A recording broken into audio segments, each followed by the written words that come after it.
आप सभी का स्वागत है दोस्तों रणभूमि मैथ्स पर। दोस्तों एसएससी की वैकेंसी आ चुकी है, लगभग 12,400 समथिंग पोस्ट है। पहली बार इतनी ज्यादा वैकेंसी आई है दोस्तों, और आने वाले 5-6 महीने में अगस्त के समय पर उम्मीद है कि एक बार और वैकेंसी आएगी और हो सकती है इससे ज्यादा वैकेंसी आए। तो उसी पर आधारित दोस्तों एसएससी एमटीएस के लिए दोस्तों अब आज से हर दिन आपको रीजनिंग और मैथ्स का वीडियो मिलता जाएगा। प्रीवियस ईयर के इंपॉर्टेंट टाइप और इंपॉर्टेंट क्वेश्चंस कराऊंगा, तो उसी पर आधारित है आज का ये वीडियो। तो गौर से देखिए और जल्दी से जल्दी दोस्तों, इतनी वैकेंसी आई है, इसमें सिलेक्शन एक पक्का हमें करना ही करना है। तो देखिए दोस्तों, जैसा कि आप पहला क्वेश्चन देख रहे हैं, सभी प्रीवियस ईयर में ही पूछे गए हैं और बिल्कुल अनोखे अनोखे प्रश्न लाया हूं जिसे देखकर आपको बहुत मजा आएगा। तो अच्छा लगे वीडियो दोस्तों तो लाइक शेयर एंड सब्सक्राइब जरूर करिएगा। आइए दोस्तों, जैसा कि पहला क्वेश्चन आप देख पा रहे हैं, देखिए कहा गया है कि यदि एफ आर वाई फ्राई को 147 लिखा जाए किसी कूट भाषा में, तो उसी प्रकार सीज को क्या लिखा जाएगा। तो मेरे बच्चों, एक सिंपल सी चीज है, पहले ये समझो, फ्राई यानी एफ आर वाई, फ्राई को लिखा गया है 147। तो इसे कैसे लिखा गया होगा, यही तो आपको ढूंढना है। तो देखिए, उसके बाद लिखा गया seize, S E I Z E को क्या लिखा जाएगा, कितना लिखा जाएगा। तो सबसे पहले आप ये समझिए कि जब फ्राई को क्या लिखा गया, तो पहले आप नंबरिंग कर लीजिए दोस्तों, ये तो आपको आता ही होगा। और इसके लिए मैंने एक बेसिक ट्रिक एजोटी बताया था, EJOTY, और सभी में 5-5 का गैप कर दीजिए, 5, 10, 15, 20 और ये हो गए 25। अब आपको देखिए ए से जेड तक का जितना भी अल्फाबेट है उसका आपको गैप निकालना और संख्या निकालना बहुत आसान हो जाएगी। तो जैसे मैं देख रहा हूं एफ, तो ई के बाद आता है एफ, यानी एफ हो गया 6 नंबर पे। उसके बाद आर, तो देखो ओ के बाद PQR, तो 3 घर गया, यानी कि कितना हो गया, 18 हो गया। ठीक उसी प्रकार वाई, तो देखिए वाई कितने नंबर पे, 25। अब जरा इन सबको जोड़ लीजिए तो भाई साहब कितना आ रहा है। तो देखिए मैं जोड़ता हूं, 25 और 6 31, 31 और 8 39 और 10 49, यानी इन्हें जोड़ करके आ गया 49। तो देखो 49 को 147 हम किस प्रकार लिख सकते हैं। तो देखिए यहाँ 1, 2, 3 संख्या है, अगर मैं 3 से मल्टीप्लाई कर दूं तो देखो ये हमें मिल जाता है 147। यानी कि कंसेप्ट हमें मिल गया कि सभी अल्फाबेट्स के संख्याएं हमें लिखनी है और कुल जितनी अल्फाबेट्स है उनसे हमें क्या करना है, गुणा कर देना है। तो आइए सीज का हम संख्या लिखते हैं। तो एस है ना दोस्तों, तो सीज का अगर हम लिखते हैं तो देखिए कितना हो जाएगा, तो एस टी यानी एस हो जाएगा 19 नंबर पे, ई हो गया 5 नंबर पे, आई हो गया EFGH आई के बाद होता है जे 10 नंबर पे, तो आई हो गया 9 नंबर पे, है ना। जेड हो गया आपका 26 नंबर पे और ई हो गया 5 नंबर पे। अगर अब हम इन सभी संख्याओं को अगर हम प्लस करते हैं दोस्तों, तो आइए देखते हैं प्लस करने से क्या मिलता है। तो देखो 26 और 5 31, 31 और 9 40, 40 और 5 45, 45 और 19 को अगर मैं जोड़ू तो कितना हो जाएगा, 64। तो देखो 64 हमें मिल गया। अब इन्हें कुल संख्या अल्फाबेट कितने हैं, तो 1, 2, 3, 4, 5, तो इसे मैं 5 से अगर मल्टीप्लाई कर दूं तो कितना मिल जा रहा है, तो 5 चौके 20, 5 छके 30 और 2 32, 320। यानी कि दोस्तों देखिए ऑप्शन नंबर डी में आपको दिख रहा होगा 320। तो यही आपके प्रश्न का जवाब हो जाएगा। तो अभी देखो इस पैटर्न का भी प्रीवियस ईयर में पूछा गया था। आप सभी को जोड़ना घटाना तो बिल्कुल आता ही होगा मेरे बच्चों, मगर देखिए अब सभी को जोड़कर और कुल अल्फाबेट की संख्याओं से गुणा करके ऐसा भी ट्रेंड आ रहा है दोस्तों, ऐसा भी क्वेश्चन पूछा जा रहा है। तो आई होप आपको समझ में आया होगा दोस्तों। आइए चलते हैं अगले प्रश्न की ओर।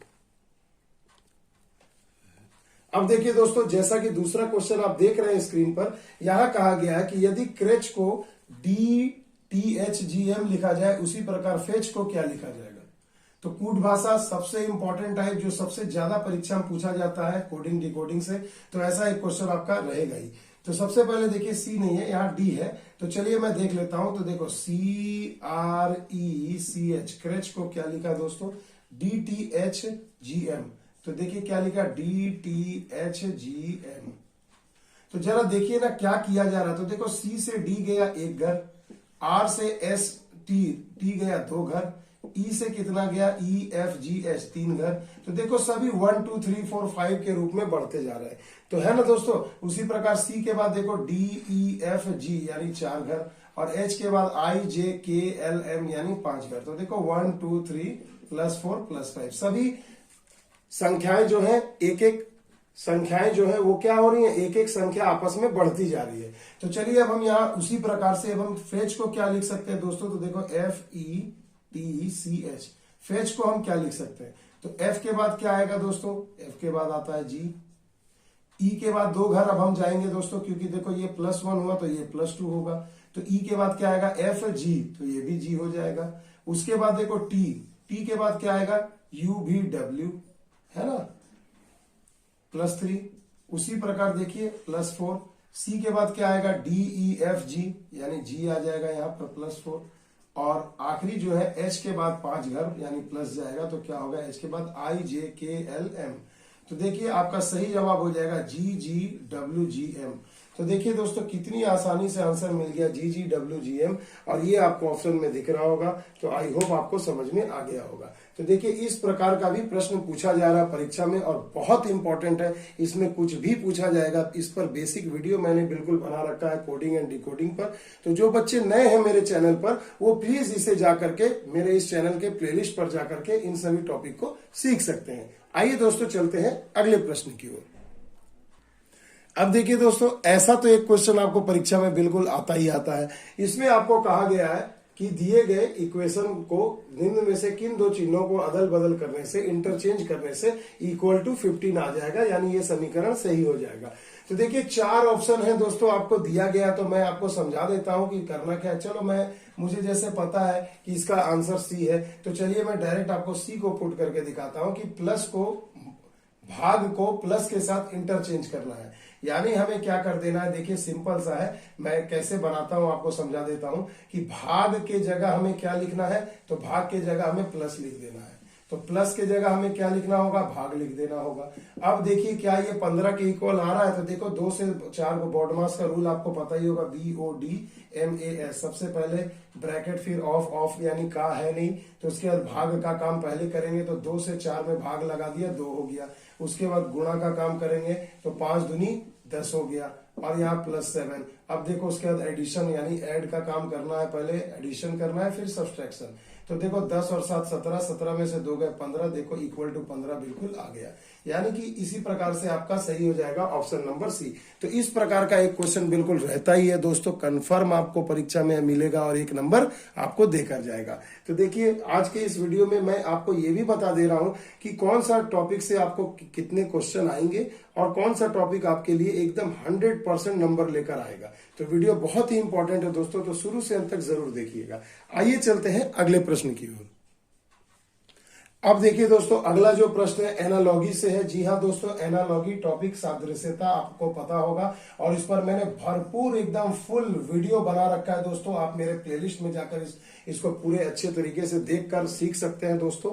देखिए कहा गया है कि क्रिकेट अनुपात 11 तो समानुपात वॉलीबॉल अनुपात कितना होगा। तो मेरे बच्चों एक सिंपल सी चीज आप बताइए कि जब आपको पता है कि क्रिकेट दिया है, क्रिकेट अनुपात 11, तो वॉलीबॉल अनुपात क्या होगा, यही ना पूछा गया। तो सादृश्यता का मतलब है कि यहाँ समानुपात के चिन्ह के बाएं तरफ जो आपस में रिलेशन चल रहा है, वही रिलेशन आपको यहाँ पर भी देखना होगा। बहुत ही बेसिक है, और इसमें 3-4 तरीके का आता है। सब पर मैंने अलग अलग वीडियो बनाया पार्ट वाइज, प्लेलिस्ट में जाकर दोस्तों जरूर देखना, भूलना नहीं दोस्तों। तो देखिए हमें पता है कि एक क्रिकेट के टीम में कुल कितने खिलाड़ी होते हैं, तो 11। यानी यहाँ पर खेल दिया गया है, तो उसमें खेलने वाले खिलाड़ियों की संख्या आपको दी गई है। ये ट्रेंड आपको पता चल गया, खिलाड़ियों की संख्या दी गई है। तो जैसे ही आपको ये ट्रेंड पता चल गया, तो अब मेरे बच्चों ये तो जीके हो गया। बोलिए वॉलीबॉल में खिलाड़ियों की संख्या कितनी होती है, तो 6 होती है। तो आपका जवाब हो जाएगा 6।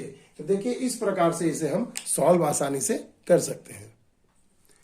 अब देखिए दोस्तों, मिसिंग नंबर, लुप्त संख्या ज्ञात करना, ये भी आपके हर एक एग्जाम एसएससी के एग्जाम के लिए इंपॉर्टेंट है। मिसिंग नंबर आपको निकालना है। कैसे निकालोगे, क्वेश्चन में देखो कहा गया है पहले 5 दिया है, फिर 3 दिया है, फिर 12 दे दिया है।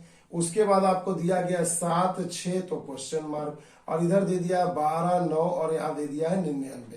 तो मेरे बच्चों ऐसे प्रश्न लगभग हर सेट में आपको 1 से 2 जरूर देखने को मिलेंगे, इसलिए ये भी आपकी परीक्षा के लिए एग्जाम के पॉइंट ऑफ व्यू से बहुत ही ज्यादा इंपॉर्टेंट टॉपिक है। मिसिंग नंबर, लुप्त पदों को ज्ञात करना या लुप्त संख्या को ज्ञात करना। तो बहुत सारे तरीके हैं, आइए मैं आपको पहले इसमें दिखाता हूं। देखिए अगर मैं गुणा करूं कि 5 तिया 15 है ना, 5 गुणा 3 लिख दिया मैंने 15, और अगर इस 3 को फिर मैं माइनस कर दूं तो देखो हमें कितना मिल जा रहा है, 12 मिल जा रहा है, जो कि यहाँ पर आपको मैच कर रहा है। तो आइए इसमें जरा मैच करते हैं। यहाँ पर क्या होगा मेरे भाई, 12 गुणे 9 माइनस, और इसी संख्या को माइनस कर देना, तो 12 9 108 माइनस 9 यानी 99 मिल गया दोस्तों। तो ट्रेंड आपको पकड़ में आ गया है। तो यहाँ पर हम क्या करेंगे मेरे बच्चों, देखो यहाँ क्या करेंगे, तो 7 गुणे में 6 और यहाँ 6 को फिर हम घटा देंगे, तो 7 छके 42, 42 में से 6 गए कितना हो गया 36, यानी क्वेश्चन मार्क की जगह पे क्या होगा 36। आ गई बात समझ में। तो देखो कितना बेहतरीन टेक्निक है दोस्तों। आइए एक लॉजिक में आपको और सिखाता हूं। देखिए ऐसे भी बना सकते हैं, सिंपल। देखिए यहाँ 5 है, 1 घटा दो तो कितना हो गया 4, 4 को 3 से गुणा कर दो तो देखो कितना हो गया 12। उसी प्रकार देखो यहाँ 12 है, तो 12 में से 1 घटा दो कितना हो गया 11, 11 को 9 से गुणा करो कितना हो गया 11 9 99। ठीक उसी प्रकार आप यहाँ भी कर सकते हैं। 7 है तो इसे आप 1 घटा के लिख दीजिए 6, 6 गुणे 6 कितने हो गए 36। तो देखो ऐसे भी आप बना सकते हैं। आ गया ना मजा दोस्तों, बिल्कुल पुष्पाराज तरीका है कि नहीं। झुकने नहीं दूंगा दोस्तों, एकदम झुकना नहीं है। एग्जाम में किसी भी तरीके का सवाल आए, इतना सीख कर जाओ ना कि हर सवाल आपके सामने पानी मांगे कि भाई मुझे जल्दी से बना और मेरे पे रहम कर। आगे बात समझ में आ रही है। तो ऐसे तरीके से आपको बनाना पड़ेगा। आ रहा है ना मजा दोस्तों। अगर मजा आ रहा है, क्वेश्चन अच्छा लग रहा है और लग रहा है कि आप कुछ नया सीख रहे हैं, तो दोस्तों कमेंट में जरूर बताइए, लाइक शेयर एंड सब्सक्राइब जरूर करिए। आइए दोस्तों चलते हैं अगले प्रश्न की ओर। अब देखिए दोस्तों, अब ये जो क्वेश्चन है, ऐसा एक क्वेश्चन बिल्कुल रहेगा ही रहेगा दोस्तों, जिसमें आपको 4-5 शब्द दिए जाएंगे और उसका सही अनुक्रम में आपको सजाना है। तो जैसे यहाँ पर आपको दिया गया है दोस्तों, आप देख पा रहे हैं कि जैसे आपको दे दिया है बाइट, मेगाबाइट, टेराबाइट, है ना, गीगाबाइट और किलोबाइट। तो इसे आपको कैसे सजाना है। तो सबसे पहले देखिए दोस्तों, बाइट सबसे छोटी इकाई होती है बाइट, तो मैं 1 नंबर को पहले लिख देता हूं। बाइट के बाद क्या होता है किलोबाइट, किलोबाइट यानी केबी। तो देखिए ये मैं यहां लिख दे रहा हूं बाइट्स। उसके बाद क्या होता है केबी होता है ना दोस्तों, तो केबी हो जाएगा। केबी के बाद क्या होता है एमबी होता है। एमबी के बाद क्या होता है दोस्तों जीबी होता है। देखियो जो चिप लगाते हैं ना रैम, जो स्टोरेज कैपेसिटी होती है, बाइट, किलोबाइट, एमबी, जीबी, तो यही हो गया दोस्तों। और जीबी से बड़ा रूप क्या होता है टीबी होता है, टेराबाइट, है ना। तो बाइट्स, केबी, एमबी, जीबी और ये टीबी। तो देखिए ये आपको सही अनुक्रम मिल गया, सही क्रम पता चल गया। बस आप इसका नंबरिंग कर दीजिए केवल। तो देखो ये केबी है 5वें नंबर पर था, 5 लिख दो। एमबी 2 नंबर पे है, 2 लिख दो। जीबी 4 नंबर पे था, 4 लिख दो। टेराबाइट 3 नंबर पे था, 3 लिख दो। तो देखो आपका सही जवाब क्या निकल कर आ गया 15243, यानी यही आपका सही क्रम हो जाएगा दिए गए शब्दों का। तो ऐसे प्रश्न बहुत ज्यादा इंपॉर्टेंट है दोस्तों। एक क्वेश्चन यहां से आता ही है, तो इस पे डटे रहना दोस्तों। अब देखिए दोस्तों, कथन निष्कर्ष से एक क्वेश्चन तो भैया 100% आपको एग्जाम में मिलना ही है भैया, एकदम तय है कि आपको मिलेगा ही। देखिए इस क्वेश्चन में कहा गया है कि यदि कुछ संतरे पीले हैं तथा कुछ पीले अंगूर हैं, तो निम्नलिखित 2 निष्कर्ष दिए गए हैं, उनमें आपको बताना है कि कौन सा आंसर आपका सही होगा। तो सबसे पहले देखिए दोस्तों, कहा गया कुछ संतरे, तो चलिए मैंने लिख दिया संतरे, ये संतरे का घेरा हो गया। कुछ संतरे क्या है दोस्तों पीले हैं, तो लीजिए भैया हमने ये पीला बना दिया। कुछ कहा गया इसलिए कुछ ही पोर्शन टच किया है, और अगर सभी कहता तो पूरा घेरा जो है, सर्कल जो है ऊपर पूरा घेर के बनता। तो कुछ बोलेगा तो जस्ट आपको थोड़ा सा टच करना है। क्लियर। दूसरे कथन में कहा गया है कि कुछ पीले अंगूर हैं, तो लीजिए भैया कुछ पीले हमने यहां बना दिया, ये अंगूर है ना। देखिए हो गया, बन गया हमारा वेन आरेख। अब आपको निष्कर्ष निकालना है। तो निष्कर्ष में देखिए जो भी कहा गया है, पहले वाले निष्कर्ष में कहा गया है कि कुछ संतरे अंगूर हैं, तो देखिए संतरे और अंगूर में दूर दूर तक कोई संबंध नहीं है, यानी निष्कर्ष नंबर 1 नहीं हो सकता।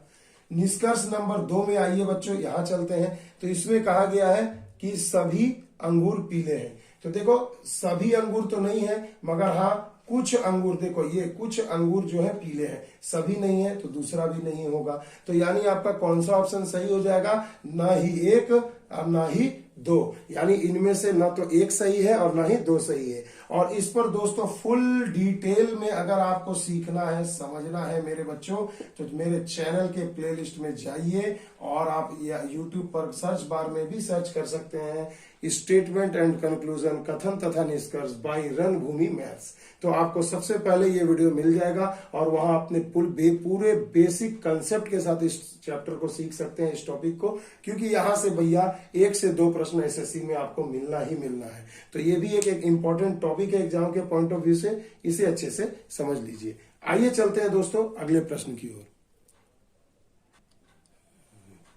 अब देखिए दोस्तों, सीटिंग अरेंजमेंट से क्वेश्चन पूछा गया है, इसे बहुत ही बेहतरीन तरीके से समझिए। देखिए कहा गया है कि PQRSTUVW यानी 3 3 6 2 8 लोग बैठे हुए हैं। P है, Q है, R है, S है, T है, U है, V है और W है, यानी कुल 8 मित्र हैं जो सभी कहा कैसे बैठे हैं दोस्तों, दक्षिणावर्त बैठे हैं, दक्षिणावर्त बैठे हैं। और यू अगर दक्षिण में बैठा है तो उत्तर पूर्व दिशा में कौन बैठा है। तो मेरे बच्चों सबसे पहले तो बच्चों को कंफ्यूजन होता है दक्षिणावर्त क्या होता है, तो इंग्लिश में दिया जाएगा आपको वहां पर क्लॉकवाइज। दक्षिणावर्त का मतलब होता है क्लॉकवाइज, यानी अगर ये आपकी घड़ी है तो घड़ी इस प्रकार से घूमती है तो ये एरो आपका इस तरीके से होगा, यानी राइट हैंड टर्न होगा आपका। और वामावर्त का मतलब हो गया अपोजिट यानी उल्टा, यानी एंटी क्लॉकवाइज। तो सबसे पहले तो इस शब्द पर ध्यान दें, दक्षिणावर्त का मतलब क्या होता है, क्लॉकवाइज। तो चलिए हम एक गोल घेरा बनाते हैं सबसे पहले। तो यहाँ देखिए हमने घेरा बना दिया। अब 8 मित्र बैठे हैं तो आपको तो पता ही चल जाएगा, देखिए दिशा यहाँ 2 और ये 2 4, ये 2 6 और ये 2 8 लोगों का सीटिंग अरेंजमेंट हमने कर दिया। अब देखिए आपको इसमें कुछ भी नहीं है कि देखिए सिर्फ एक लाइन दिया है कि यदि यू दक्षिण की ओर बैठा है तो देखो ये उत्तर हो गया, तो ये वाला दिशा दक्षिण हो गया। और यहाँ दक्षिण की ओर कौन बैठा है मेरे बच्चों, यू बैठा है। कौन बैठा है, यू। ये नॉर्थ मैंने आपको समझाने के लिए यहाँ लिख दिया कि ये नॉर्थ है मेरे बच्चों, और ये नीचे क्या होगा, साउथ होगा। क्लियर है। तो अब देखिए आप ही बताइए मेरे भाई कि जब यू जो है दक्षिण में बैठा है और सभी क्लॉकवाइज इसी क्रम में बैठे हैं तो कहा जा रहा है कि उत्तर पूर्व की दिशा में कौन बैठा है। तो सबसे पहले आप देखिए यू के बाद कौन बैठा है, वी डब्ल्यू। तो यहाँ अब क्लॉकवाइज आपको चलना है तो आप बैठा दो यहाँ पर, ये हो गया वी, ये यहाँ हो गया डब्ल्यू। वी डब्ल्यू के बाद कौन आ रहा है, पी क्यू आर। तो ऐसे बैठा यहाँ लिखते जाओ, पी ये हो गया, क्यू ये हो गया, आर तो यहाँ बच गया एस और यहाँ बैठ गया टी। तो देखो है ना 5 मिनट का खेल। तो देखो P Q R S T बैठ गए, P Q R S T, you तक खत्म। फिर देखो V W P Q R S T. तो देखो सभी क्लॉकवाइज हो गए ना, सभी इस प्रकार से क्लॉकवाइज हो गए। अब आपसे पूछा जा रहा है कि उत्तर पूर्व दिशा में कौन बैठा है। तो आपको पता तो होगा भैया, डायरेक्शन मैंने पढ़ाया है। देखो अगर प्लस का चिन्ह बनाते हैं, ये ईस्ट हुआ, ये वेस्ट हुआ, ये नॉर्थ हुआ, ये साउथ हुआ, तो ये क्या होता है, उत्तर पूर्व होता है। ये है ना, देखो ऐसे लिखते हैं ना, ये ईस्ट, ये वेस्ट, ये नॉर्थ, ये साउथ, तो ये क्या होता है, उत्तर पूर्व यानी नॉर्थ ईस्ट। तो उत्तर पूर्व में कौन बंदा बैठा भैया, तो आर बैठा है। तो आपके प्रश्न का सही जवाब क्या हो जाएगा, आर। तो देखिए दोस्तों इस प्रकार से कितनी आसानी से हमने इसे सॉल्व कर दिया और आपको मजा भी आया होगा। तो देखो ये एकदम बेसिक कंसेप्ट था, बीच में बहुत ज्यादा तबीयत खराब थी मेरी, इसलिए दोस्तों लगभग 1 हफ्ते से वीडियो नहीं पोस्ट कर पाया, इसके लिए क्षमा चाहता हूं। अब बिल्कुल फिट हो गया हूं दोस्तों और आपके लिए एकदम जान लगा दूंगा दोस्तों, क्योंकि एसएससी एमटीएस में इस बार हवलदार और एमटीएस दोनों पोस्ट है और बहुत ही बेहतरीन है दोस्तों। काफी मतलब मजेदार नौकरी है दोस्तों, एमटीएस की अच्छे विभाग में मिलती है। तो इसके लिए जान लगा दो दोस्तों, और रणभूमि मैथ्स आपके लिए हमेशा तत्पर है। तो दोस्तों वीडियो कैसा लगा आज का ये जरूर बताइएगा। मिलते हैं अगले वीडियो में, तब तक के लिए दोस्तों जय हिंद, जय भारत।